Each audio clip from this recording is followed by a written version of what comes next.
नमस्कार दोस्तों, मैं हूं दिव्यांश। स्वागत करता हूं आपका दिव्यांश बर्थडे यूट्यूब चैनल पर। आज हम बात करेंगे कि 30 दिन के अंदर आप अपने जीके के स्कोर को कैसे एनहांस कर सकते हैं। तो जीके की जो स्ट्रेटजी है वो मैं नहीं बताऊंगा आपको, क्योंकि मेरा जीके उतना अच्छा नहीं है। इंग्लिश की स्ट्रेटजी मैं ऑलरेडी बता चुका हूं, डिस्क्रिप्शन में आपको लिंक मिल जाएगा।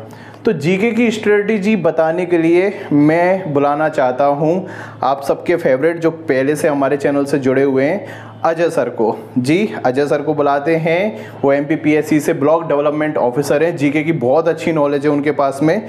तो आप वीडियो को देखते रहिए और पहली बार चैनल पर आए तो चैनल को सब्सक्राइब कीजिए। मैं आपका साथ दूंगा पूरे 30 दिन तक, उसके बाद भी, जिससे कि आपका स्कोर बहुत अच्छा हो सके। तो अगले जो वीडियो के फ्रेम में आएंगे वो आएंगे आपके अजय सर। जय हिंद दोस्तों। तो कैसे हैं आप लोग? आज बहुत दिन के बाद आप लोगों से मुलाकात हो रही है। हम लोग कहीं ना कहीं हम लोग भी अपनी लाइफ में बिजी थे, बट होप के आगे से कुछ दिन के लिए हम लोग आपके साथ में रहेंगे जब तक आपका एग्जाम नहीं हो जाता। जो इम्पोर्टेंट इनपुट्स हैं आपके एग्जाम्स के लिए, डिफरेंट डिफरेंट सब्जेक्ट्स के, लाइक दिव्यांश सर इंग्लिश और अदर सब्जेक्ट्स को देखेंगे। और हमेशा की तरह मैं अजय दांगी जीएस सेक्शन के बारे में बात करने वाला हूँ। और आज का ये वीडियो इसलिए भी इम्पोर्टेंट होने वाला है कि बहुत टाइम बाद में आया हूँ, और साथ ही साथ एग्जाम के टाइम में एक सबसे बड़ी इम्पोर्टेंट क्यूरियोसिटी बच्चे के अंदर ये होती है कि कैसे मैनेज करें। एक वो पूरे साल भर की तैयारी जो होती है ना आपकी, लास्ट टाइम पे उसको अगर आपने अच्छे से मैनेज कर लिया तभी वो तैयारी आपके एग्जाम में जाके इम्प्लीमेंट होती है। तो ये बड़ी कंफ्यूजन की बात होती है कि कैसे हम मैनेज करें, क्या हम पढ़ें क्या नहीं पढ़ें, और कौन सी ऐसी चीजें पढ़ें जिससे आपका स्कोर अच्छा हो पाए। तो हमेशा की तरह आज मैं बात करने वाला हूँ अपने सब्जेक्ट पे। इसका नाम है जीके जीएस या जनरल स्टडीज। देखो, आपको पता ही होगा कि यार एसएससी के एग्जाम में जनरल स्टडीज का या जीके सेक्शन का बहुत इंपॉर्टेंट रोल है।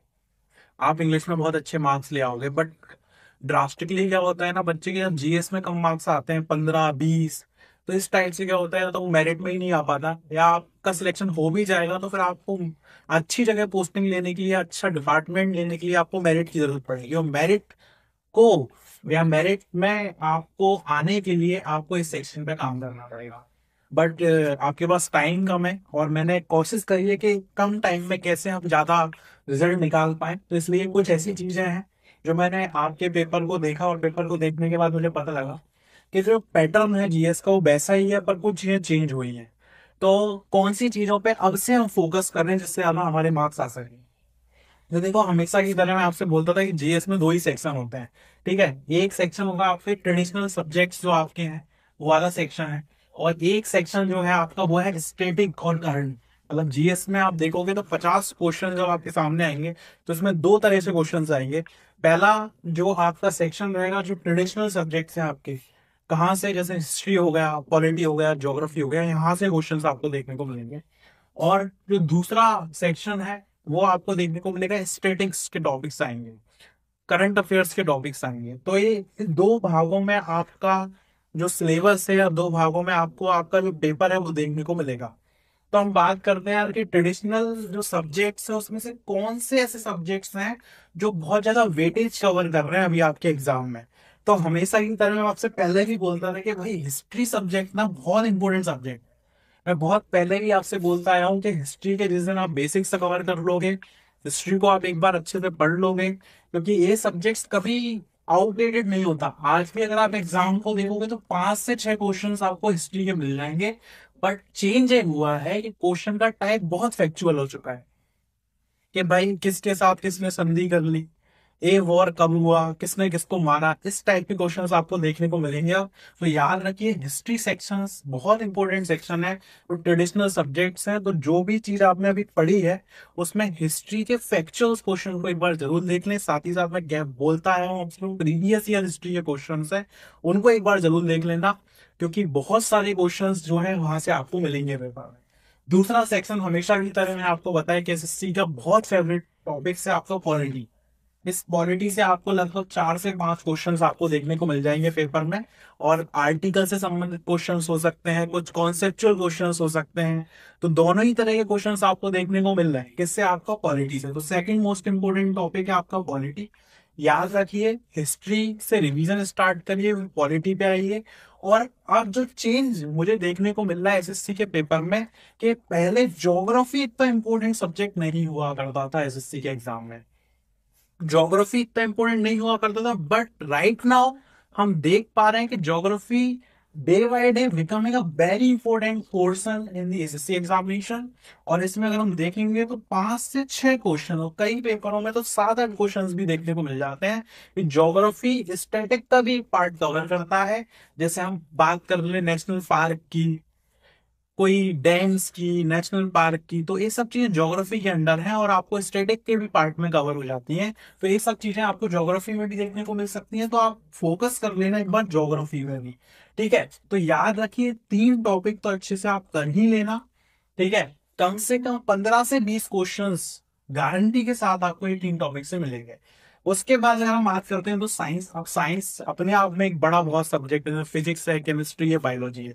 बट अगर आप पेपर के पैटर्न को देखोगे तो साइंस में तो मोस्टली क्वेश्चंस पूछे जा रहे हैं बायोलॉजी, स्पेशली कहाँ से पूछे जा रहे हैं, बायोलॉजी से पूछे जा रहे हैं। तो आपका फोकस बायोलॉजी पे कर लेना, एक बार बायोलॉजी को देख लेना। और फिर अदर जो टॉपिक्स हैं लाइक इकोनॉमिक्स वगैरह, वहां से दो तीन क्वेश्चंस आपके आ रहे हैं। अगेन अगर आप इतना कर लेते हो, अपनी एक स्ट्रेटेजी बना लेते हो कि कौन से टॉपिक आपके हो गए हैं, किस पे ज्यादा आपको फोकस करना है, तो इस हिसाब से आप अपने टाइम के अकॉर्डिंग वहां से अच्छे नंबर ले सकते हो।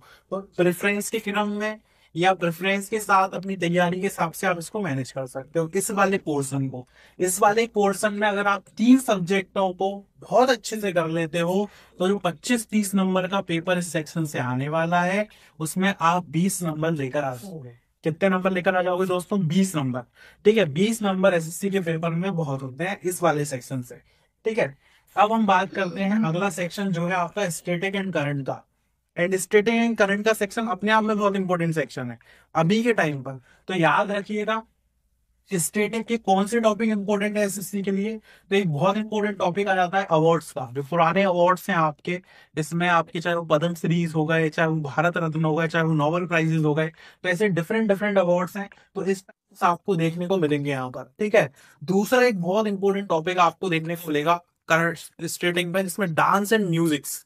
अब डांस एंड म्यूजिक में डिफरेंट डिफरेंट टाइप के डांस जो हैं, इसमें एक चीज और जोड़ लो, आर्ट फॉर्म्स और फेस्टिवल।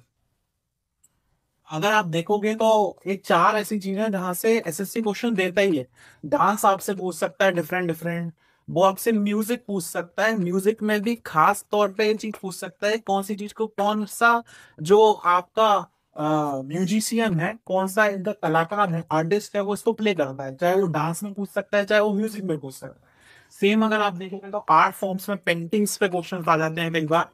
फेस्टिवल्स पे बहुत टाइम से क्वेश्चन नहीं आए, और आप देखोगे तो बहुत एक दो पेपर के बाद से फेस्टिवल्स के भी क्वेश्चन आपको देखने को मिलेंगे। उसके बाद एक टॉपिक आता है जिसमें स्मॉल क्या है, बिगेस्ट क्या है आपका, फर्स्ट कौन सा है, फर्स्ट वुमन कौन सी है, फर्स्ट मैन कौन सी है। ठीक है, एक क्वेश्चन से भी आपको क्वेश्चन देखने को मिलेंगे। फिर एक क्वेश्चन अभी हम देख पा रहे हैं पैटर्न में कि डिस्कवरीज, पहला एक किसने खोजा, इसकी डिस्कवरी किसने की।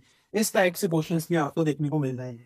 अगेन मैंने आपको बताया कि जो नॉन नेशनल पार्क है, it is also the part of geography. ये ज्योग्राफी का भी पार्ट है, बट इससे क्वेश्चंस आपको देखने को मिलते हैं।